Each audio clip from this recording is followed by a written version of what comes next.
Hi everyone, how are you doing? I am Juanfe, and it's a pleasure today for me to start with this amazing podcast with one of my best friends, Chris. Say hi to the camera. Hello everyone. Yeah, so actually, some days ago we were cooking at home at my flat, and we just were thinking about okay, everyone nowadays is speaking about boundaries, mental health, and many stuff that is a bit tricky. And what is really mental health? How can we, from a perspective of a professional like my friend, speak about the topic? So, well, can you introduce yourself? Of course, yeah. So I'm Chris. Yeah. I'm a psychoanalyst in working here in Vienna. I've been working for the past 2 years now in my private practice, and yeah, I've trained as a psychotherapist here as well. And yeah, I'm happy to be here for sure. Ah, it's a pleasure for me, and I'm 100% sure that it's a pleasure for everyone. Well, a bit of myself for the people who doesn't know me. My name is Juan Felipe. I am from Colombia, and I'm opera singer. That's my principal uh, job or approach in life. Uh, I'm interested too in finances, and I have been studying the topic and working on the topic for a couple of years. And well, this is an amazing opportunity to speak with Chris, a professional on the field, and to speak with you all about these kind of topics. Chris, I would love to ask you, like, what is mental health? I mean, because nowadays we, on TikTok, Instagram, in social media, all around, we see a lot of shorts and a lot of videos, and it can turn very confusing. Yeah, absolutely. Yeah. Yeah. And that brings the question, what is mental health even, right? And that's exactly the reason why it's so important to talk about it, because it's so widely discussed on social media or in the media even. Yeah. And because of that, there's so much information out there, that it can get a little bit disorienting, right? Sometimes. 100%. Sometimes, Yeah. I see, sorry to interrupt you, I see a lot of content. Yes. And about that topic, I'm very interested on the topic. And wow, look, the misinformation is so big and well spread. Yeah. Oh. There can be a lot of misinformation because ultimately, especially when you're looking at short videos, people are trying to put in content for a short amount of time, and that can lead to a lot of overgeneralizations, right? And that's why it's important to have discussions about what actually is mental health so that people can understand it better, right? So you asked the question, right? Yeah. So now we're back. Now we're back. What's the question? What is What mental health? Exactly. Yeah. Well, the first thing to understand is that the idea of normal mental health and abnormal mental health is very blurred. Right? Normal and abnormal. It's very much always a spectrum. Okay. Okay. And the idea of normal and abnormal doesn't really exist, actually, right? Because the way people behave and think is unique to them. Yeah. Okay. So, what is mental health? Mental health is just the state of being, mentally, right, in which you feel well, basically. You feel subjectively well. Yeah. Oh wow. But there's another layer to it, right? Because, of course, what is considered appropriate behavior is very dependent on social standards. Oh, right? Religion. It can be religion, it can be just cultural things, right? Okay. And so when you're getting when you if you yourself are thinking and behaving in a certain way that you feel is good, right, but is not good for the social standards, that's also another thing you have to consider, actually, right? Okay. Yeah. So what is mental health? Right? It is that state of well-being, yeah, relative to your own subjective experience and relative to the experience of others, i.e., the social environment, your friends, the cultural environment, all of those things. Okay. Yeah, but that is why the boundaries between normal and abnormal are so blurred. Because sometimes the social standards are not necessarily good. We live in a society Yeah. that is very conservative. Yeah. And I mean, it's not that you should be left or right or very crazy or the opposite, very very conservative. Right. But sometimes we are restricted. Yeah. And from the society point of view, and oof, it could be tough.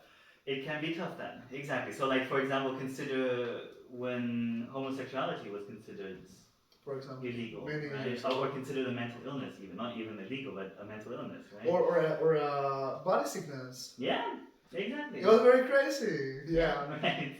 Yeah. Exactly. Yeah. So that is what mental health is, in summary, right? But yeah, then we get to the more specific aspects of mental health. Okay. Right? The way our mental health manifests very often goes in line with social standards, actually. Okay. Right? So we will often experience sicknesses, yeah, that somehow match what is socially acceptable at a certain period of time, right? I'll give an example.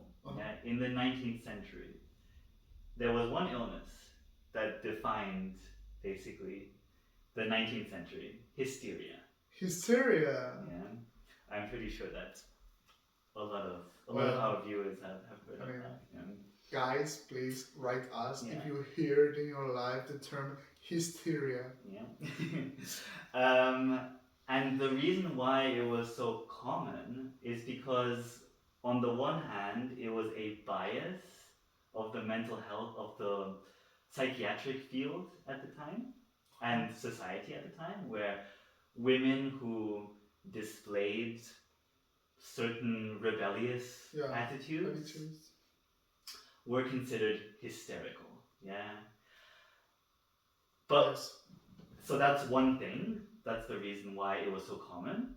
The second reason is because it was so common, it became almost the way that women or even men began. Sorry, people. Sorry, everyone. Yes. You always have to look very good on the camera. You have to make sure to look. Hysterical symptoms became the way in which a lot of people began to express their frustrations, right? So, women, for example, feeling very trapped in the very conservative environment they were living, were developing these symptoms, hysterical symptoms that were actually emphasizing their own frustrations.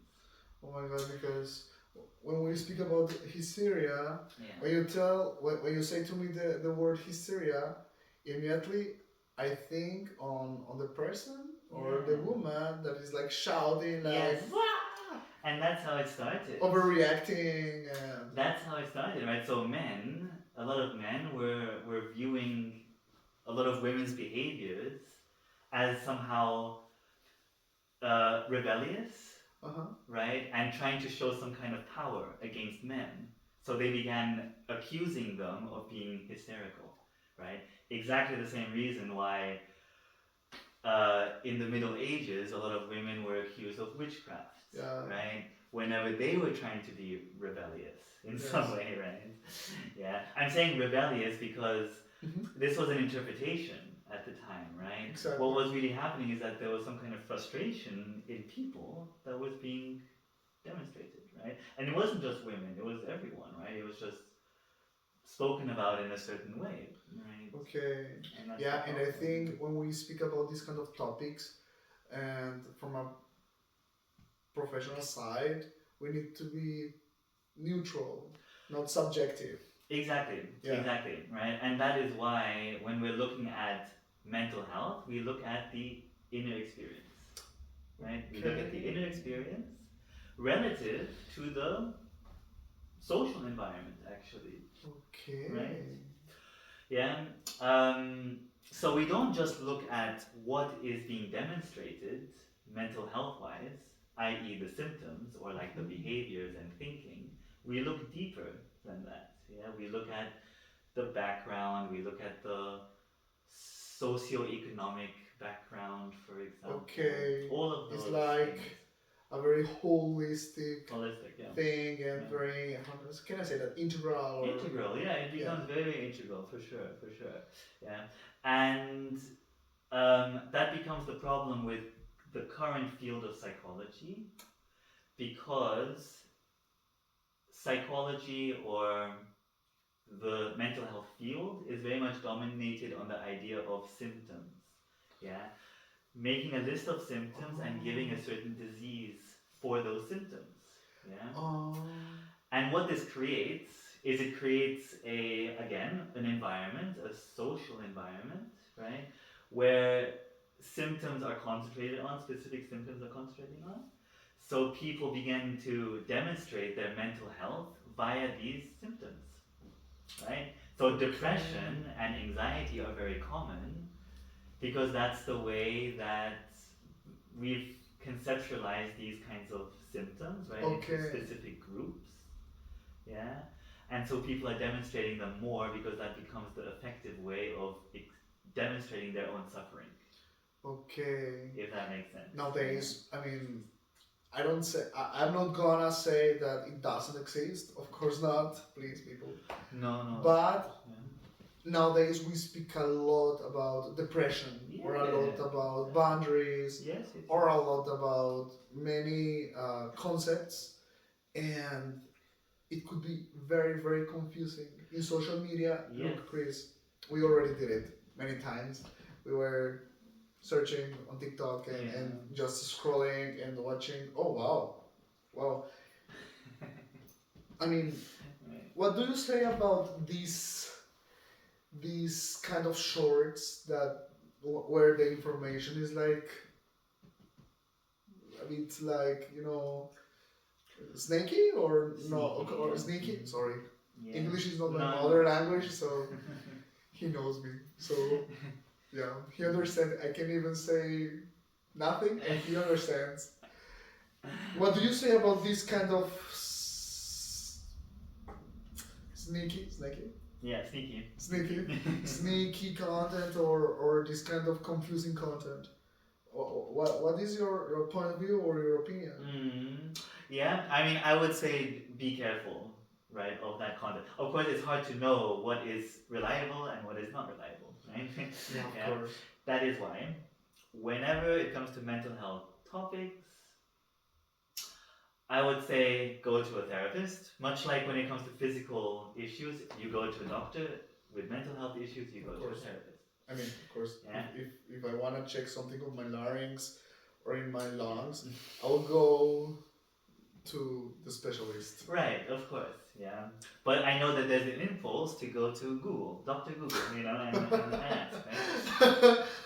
I did it too. Yeah, of course. I have as well, of course. Yeah, that's normal. That's normal. Like you have like I don't know, like throat sore, or you have headache. You Google and immediately cancer.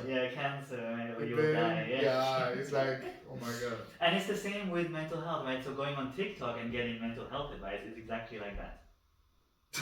It's helpful on the surface. Sure, it might give you a certain perspective, but it's not always accurate. And so consult a professional, preferably a professional therapist, Okay, so your recommendation is very clear. Yeah. If you have adapt or if you wanna check those topics, don't go to social media No. for a special Diagnosis. diagnosis. Yeah. Go to the professional. Go to the right. Something that I always recommend to many of my colleagues too, in singing or even students. Hey, if you want to check something, I mean, go to the professional. I did it. I go to the person who trained himself very tough, very long on the field, and yeah, I think this field of the mental health is very important. Very important to just rely on social media. Yeah, it's not enough. Yeah, it's not enough. Rely on social media. Yeah, and that's why with our discussions here, we're giving an insight into mental health, but still, like what we're doing is not mental health advice, right? If you need that, you go to the therapist. Yeah, I mean, honestly, it's very difficult to give a general video speaking about a general mental health advice. I think this is very possible. Impossible. Yeah, or for sure. Yeah, for sure, absolutely. Yeah, it's mental health is such a wide field, right? So like what I was speaking about earlier, I was speaking mainly about mental illness, right? Like when you're not feeling well, right? But the same applies for any kind of mental health phenomenon, like what you mentioned, boundaries or attachment styles, relationships, basically, self-care, right? All of those things. Yeah. All of these things are also things that you should consult with a professional for, if you have questions with that. Okay. Chris, what do you say is like a very common topic that the people is speaking about in social media about mental health, and that is very like misunderstood? Yeah. What is it, like your top 5? Oh, top 5. Okay. Yeah, of topics. Yeah. Okay. All right. I would say the number 1 is attachment theory.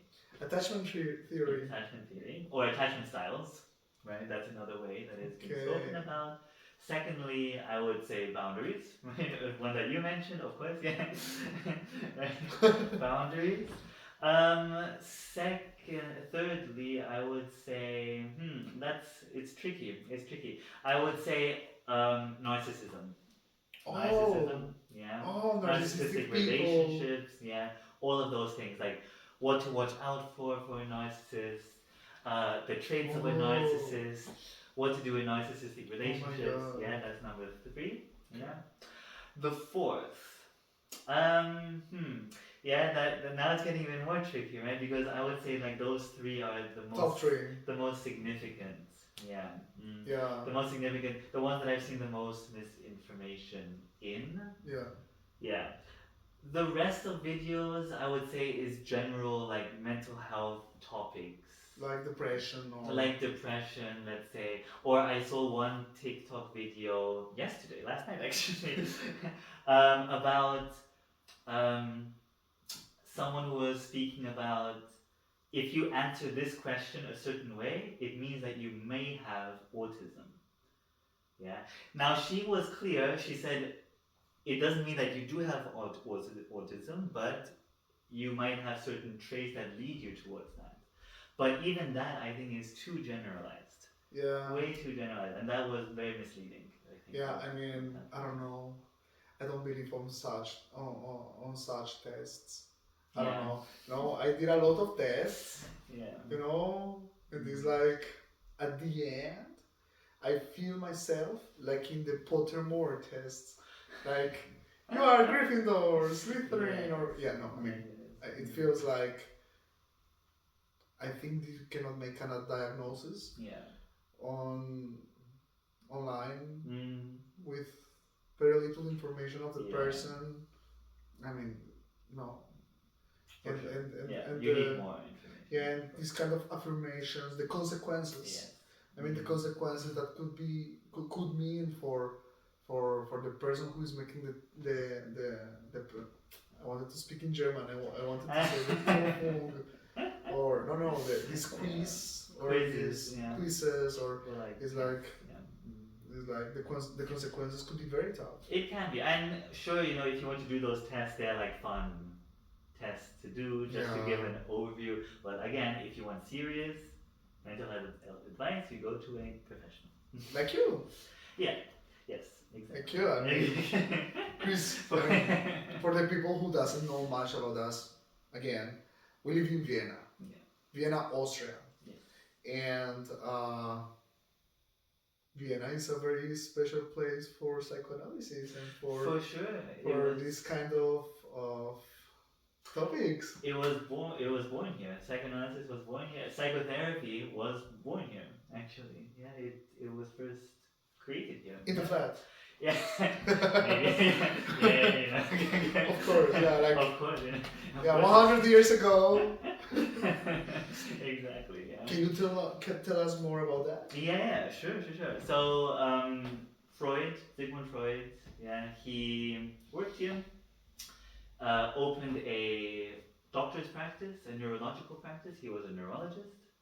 And he first started treating, hysterical patients, actually, right? Like what we are back in that. We love hysteria. Yes. Amazing topic. Now this is like, so he was working with those patients, right? And it was through working with them that he developed psychoanalysis, right? A talking cure designed to allow the patients to relive certain memories from their past through talking to relieve their symptoms. That was the idea. Okay. Right? But he started out in hypnosis. He was he worked with hypnosis before. The same thing that they make in the circus. Exactly. Or yeah. Sorry. Yeah. In fact, in those days they used the watch. Like it was a watch. It's the a pocket watch. That they were waving and then putting people in a hypnotic state, but he realized that wasn't very effective because hypnosis worked on suggestion. The person had to be suggested, they had to be influenced in some way in order to get to a certain state. And he realized that only certain people could do that. Not everyone is suggestible, basically. Right? Not everyone can be influenced. That's a very interesting topic to us. Yes, that's for sure. And a separate. Yeah, we don't want to stand much. Yeah, of course. And secondly, he realized that even though there was symptom relief after hypnosis, it didn't last long. The symptoms came back immediately. So he thought that instead of inducing a hypnotic state, he would get the person to freely speak about whatever is on their mind.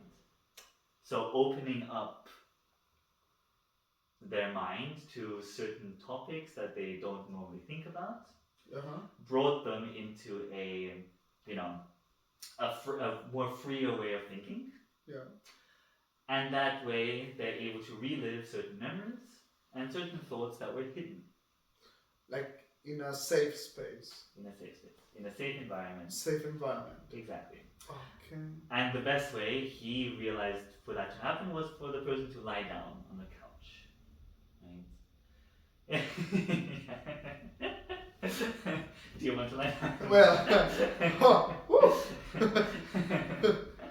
yeah. Okay. And then they freely speak, right? And that's how psychoanalysis was born, like that, right?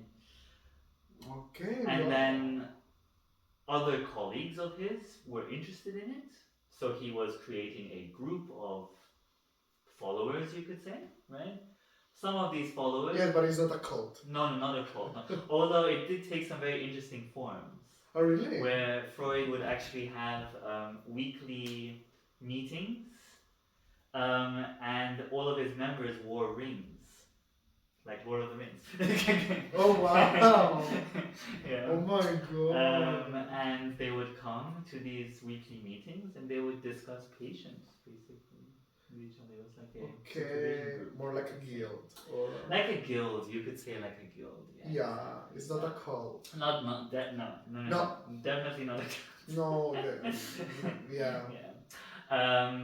Some of these members then branched off to create new philosophies, new ideas. Okay. So they expanded Mm-hmm. to create other therapy methods that became part of the so-called psychodynamic field. So psychoanalysis, psychodynamic, right, which is the general topic. And then later on, near the end of the 20th century, other psychoanalysts also branched off further to create entirely new methods like CBT, Gestalt therapy, Gestalt therapy. or person-centered therapy. That's another method. Oh wow. And now there are in Austria 213 methods that are recognized by the Ministry of Health here. But because there's so many, like all over the world, you're gonna have all kinds of methods. Wow. Yeah. So even certain more like you could say esoteric methods like EMDR. Okay. I'm not sure if many of you are familiar with it. I mean, but if you are not familiar with the topic, just write it. Yeah. And comment below, and we will explain that. Yeah. Exactly. In another video, of course. In another video. Okay. Yes. So that's how psychotherapy developed from one, yeah, from one watch. Yeah, one watch, yes. Yeah, just like hypnotizing people around the street. Yeah. But that's not to say that mental health was never talked about until then. No, it was always a topic. It was always a topic. It's just that in that time it became more standardized, more operationalized, more formulated into scientific language, all of those things. Okay, interesting. Yeah. So we are in Vienna. Vienna is like the womb where psychotherapy was created. Yeah, you could say that. Yeah. Okay. So it's a special location. It's a special location, and I think psychotherapists or this branch of Freud is spread in the world, but there are many. Loads. Too many. Yeah, I'm a musician. Yeah. I know music therapy. Yes. Oh yeah, that's one. Yeah. I know it. As many colleagues do that, and it's a very interesting topic. For sure. How can you impact, for example, the mind and the person through music? Wow. Yeah, for sure. No, that's definitely a unique topic actually. Amazing. Right? Or yeah, for sure. What I have noticed in my experience basically is that I think there's a very good reason why hypnosis became in a way the starting point for psychotherapy to develop. It's because in a way our minds do take hypnotic states in certain moments. Oh, really? When you are engaged in music, or engaged in art, or drama, or sleep, you are in another state of mind. You are literally in a hypnotic state, actually. Okay. When you are in a group as well, right? When you're alone, daydreaming, you are in a hypnotic state. Amazing. Right?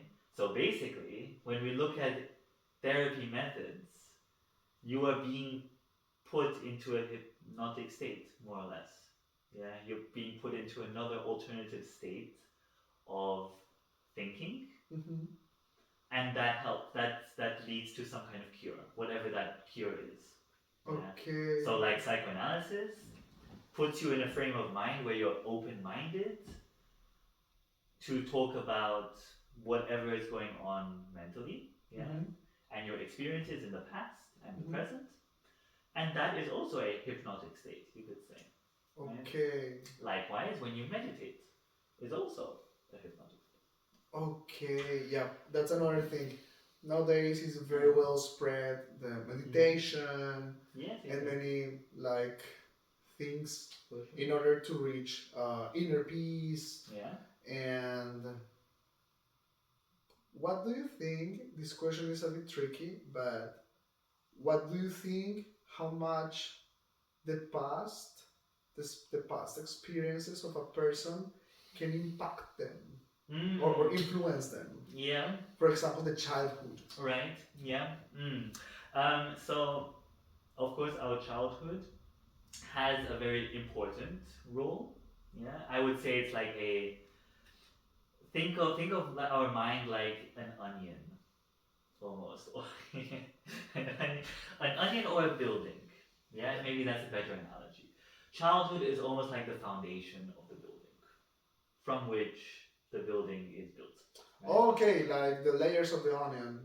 Or the layers of the onion. Oh, so okay. childhood That's why is the core. it's an onion. It's an onion, exactly. An onion is also a good analogy because the more you peel, the more you discover, the stinkier and more stingy, and it makes you cry more. Oh, right? Yeah. Wow. Yeah. Mm-hmm. Okay. So childhood. Yes. So childhood becomes a foundation, but it doesn't then become actually the most important, I would say. I mean, of course, a lot of therapy methods put a lot of emphasis in the childhood, but I wouldn't say that's the primary thing. You know, it's a good thing to look at, right? But I would say all experiences are important. Oh, really? Right? It's just that the childhood provides a good stage from which things can happen, right? So for example, like let's say you live in a very stable environment, but then you're bullied extensively in school. The bullying, of course, is gonna have a huge impact on your mental health, right? And maybe how you relate to other people, right? But then on top of that, you maybe have a very secure home environment, which helps you a lot, right? With feeling stable, let's say. So you might feel very unstable in school, but you feel stable in the family environment, which is very important. Oh, nice. So maybe what happens to you later in life is then impacted by those two things, by the childhood environment that you grew up in, and the school environment where you had more trauma, basically. Right? Okay.